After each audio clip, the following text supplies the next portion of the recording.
Attends, j'enlève le pas. Moi, je t'appelle parce que je voulais t'exposer un petit peu ma situation, même si je pense savoir un peu ce que tu vas me répondre. J'ai fait la rencontre d'un homme il y a 1 an et demi maintenant. Ouais. Un Marocain. Je suis française convertie, en l'occurrence. D'accord. En fait, il s'est avéré que cet homme-là s'est présenté seul. Ouais. J'ai appris par la suite qu'il était marié. En fait, un soir, j'ai entendu frapper à ma porte et c'était madame. Ah. Donc, je l'ai fait rentrer chez moi. Il y a eu une explication entre les deux chez moi, devant moi.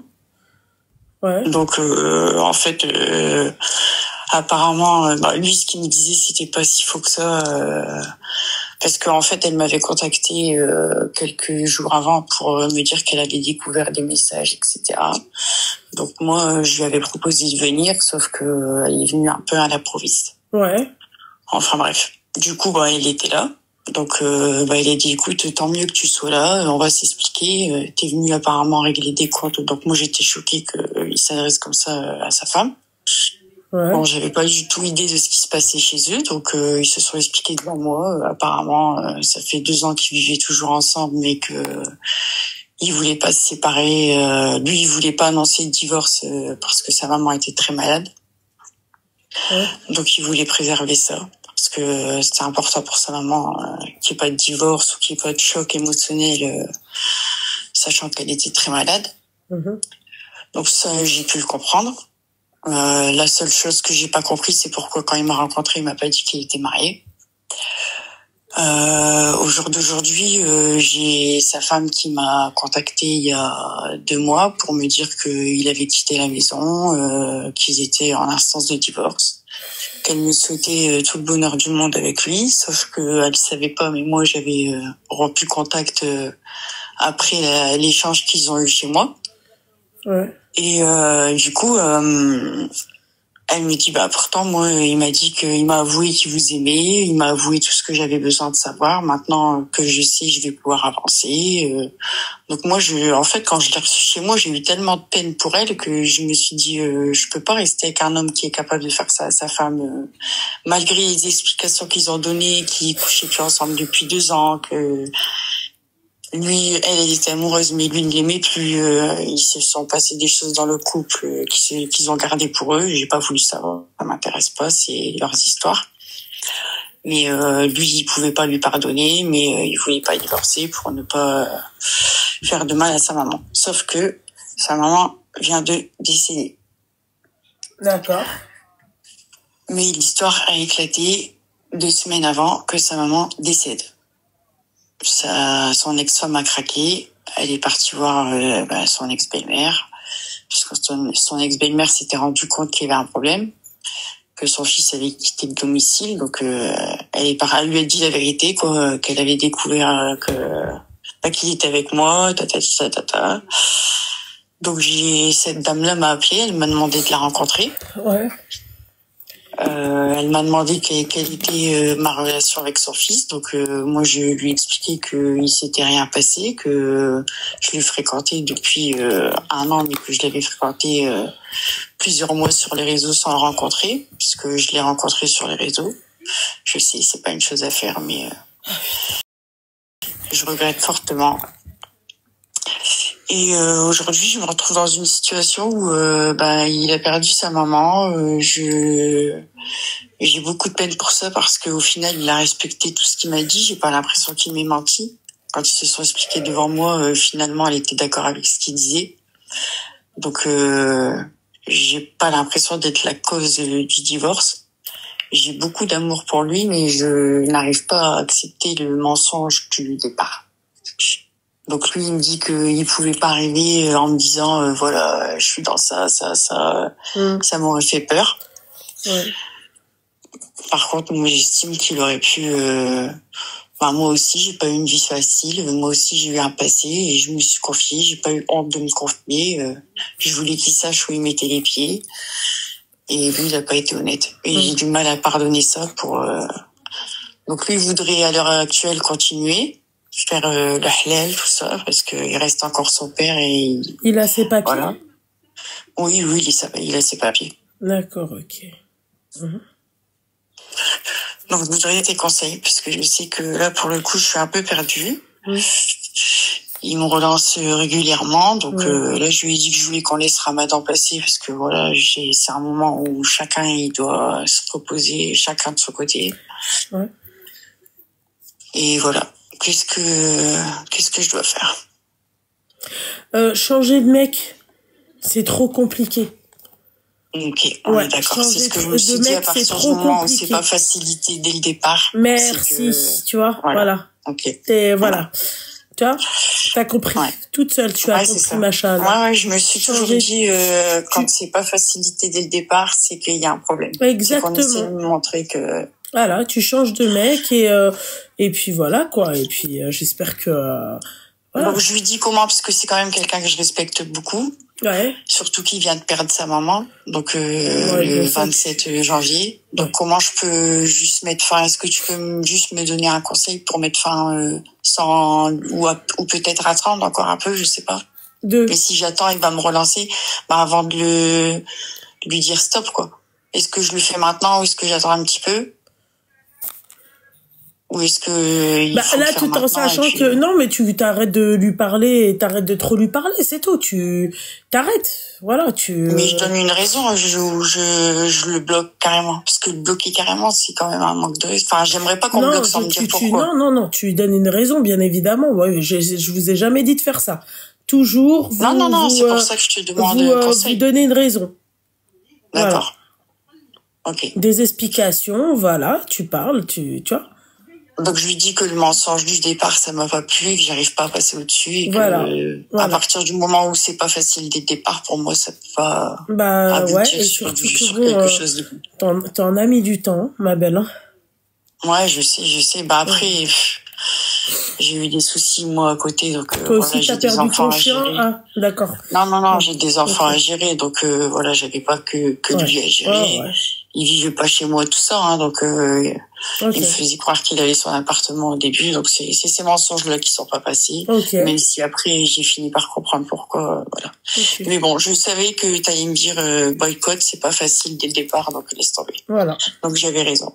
Merci beaucoup en tout cas. De rien, je te dérange pas plus. De rien, ma belle. Et continue tes lives parce que franchement, tu saches que je suis restée 4 ans célibataire et c'est grâce à toi entre guillemets dans le sens où tu m'as permis de prendre confiance en moi, de connaître mes valeurs et je me donnerai plus à quelqu'un qui me respecte pas pour ce que je suis.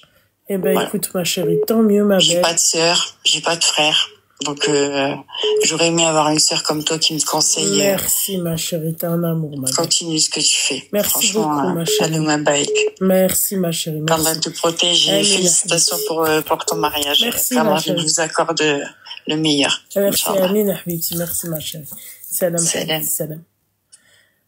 Allô, bonsoir. Allô, bordel de merde. Je t'écoute ma chérie.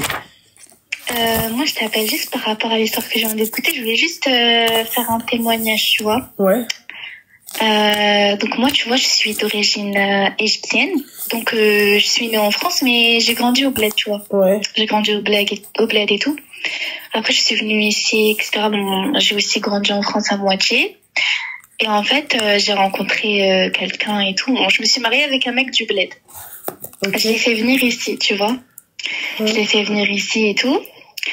Et en fait, donc au début, on n'avait pas vécu ensemble. Quand il est venu ici, il vivait chez le copain de son père. Il avait un appartement pour qu'il travaille, tu vois, pour qu'il travaille, qu'il mette l'argent de côté, qu'il prenne un appartement. Donc du coup, moi, j'ai attendu, etc. Il a commencé à travailler et tout. Le premier salaire qu'il a eu, j'ai vu qu'il a tout claqué. Il a rien mis de côté. Et moi, je lui ai dit, mais pourquoi tu mets pas de l'argent de côté alors que... Enfin, soi-disant, tu veux faire ta vie, tu veux prendre un appartement, tu veux faire ta vie conjugale, quoi. Ouais. Et il me dit, oui, mais c'est la première paye, t'inquiète pas, c'est juste pour me faire plaisir et tout. Moi, à ce moment-là, j'ai commencé à mettre, tu vois, les alertes rouges. Faut savoir que là, il avait sa carte de séjour de 6 mois, je crois. Ouais, 1 an, pardon, excuse-moi, 1 an. Donc de là j'ai attendu et tout. Deuxième mois, c'était pareil. Il me dit vas-y, je mets 500 euros de côté alors que sa paye elle était de 2000 euros à peu près, tu vois. Ouais. Moi je me suis dit c'est pas normal, c'est pas du tout normal et tout. Je suis allée voir mes parents, je leur ai dit. Tu vois, parce que moi je pars du principe où arrête-moi si je me trompe, tu viens pour ta femme, ben tu coffres et tu trouves un appartement, tu vois. Logique, tu claques pas tout comme ça. Ouais. Et du coup de là j'ai vu que finalement que les mecs ils claquaient toute sa thune, qu'il en avait plus rien à faire et tout. Donc qu'est-ce que j'ai fait? Je suis allée tu sais pour qu'il ait ses papiers, pour qu'il ait sa carte de séjour. J'avais dit en gros qu'il vivait chez moi, tu vois, dans mon domicile chez mes parents. Ok. Du coup moi qu'est-ce que j'ai fait? Parce que là je me suis dit non, c'est mort, je vais divorcer, je vais pas vivre avec toi. Du coup, je suis partie à la préfecture. J'ai fait une lettre comme quoi il avait abandonné le domicile familial. Ouais. Donc, et j'ai prouvé qu'il s'était barré donc à Paris, donc parce qu'il était d'un autre côté de Paris, donc chez chez le pote à son père. Par la suite, j'ai également porté plainte parce que il avait des, tu vois, moi je t'ai fait venir ici, tu me la mets à l'envers, moi je te termine, tu vois. Ouais. Il y avait des fois il parlait super mal et tout. Qu'est-ce que j'ai fait? J'ai gardé tous les vocals. Tous les vocaux, excuse-moi, français des fois c'est pas ça, tous les vocaux.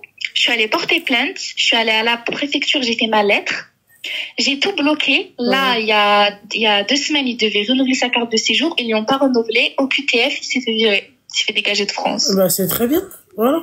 Tu vois. Et juste pour dire, donc je t'ai appelé pour dire ça, que vraiment, si vous voyez un truc, fuyez, parce que c'est-à-dire que si comme tu dis tout le temps, si tu laisses une porte, mais après c'est fini, le mec il va te marcher dessus, et là pour la fille d'avant, c'est mort. Il a sa carte de séjour de 10 ans, c'est foutu, elle peut plus rien faire. On est d'accord, voilà. Là elle est grillée. Eh ben tant pis pour elle, ma chérie. Voilà, c'était juste pour te dire ça, Lubna. Et merci beaucoup pour tes lives. Je t'en prie, ma chérie. Bisous, bonne soirée. Bisous, ma chérie. Salam, habibti. Allô, bonsoir. Non, j'ai pas fait exprès, ma chérie. En fait, mon écran, il s'était bloqué. Elle a dit, aïe, Lubna, tu m'as raccroché. Seigneur Dieu du ciel. Maintenant que t'es plus raccroché, vas-y, dis-moi tout. Ah oui, c'est bon. Bon, du coup, ça va déjà, tu vas bien? Ça va et toi, ma chérie? Ah, moi, ça va très très bien, alhamdoulilah. Dis-moi. Moi, du coup, je sais pas si tu te souviens de moi, je t'avais appelé il y a 1 mois et demi, 2 mois, parce que mon mari, c'était une cracra, je t'avais raconté des trucs, je sais pas si tu t'en souviens. Seigneur Dieu du ciel, ah oui. Ah ouais, elle est de retour. Putain, même la glace que j'ai bouffée, là, ça remonte. Ah, quelle horreur. Vas-y, ouais. Bon, du coup, j'ai écouté ton conseil, tu m'as dit de le jeter, mais le lendemain, je l'ai jeté. D'accord, il était temps. Ouais. Ouais, je l'ai jeté et tout. Et tu as vu quand je l'ai jeté, ben du coup sa mère elle a su que je l'avais jeté et tout, et elle m'a dit mais pourquoi tu as fait ça? Moi je pensais qu'elle était pas d'accord avec moi et tout. Ouais. Elle m'a dit, parce qu'en fait sa mère était au courant que c'était une cracra. Ouais. Elle m'a dit mais Benti, pourquoi tu m'as fait ça? Pourquoi tu me l'as laissé? Je comprends pas. Elle m'a dit ben je sais que c'est une cracra, et là ben du coup maintenant que tu l'as jeté, il va revenir chez moi alors que c'est une crado, tu vois, t'es dégoûtée parce qu'il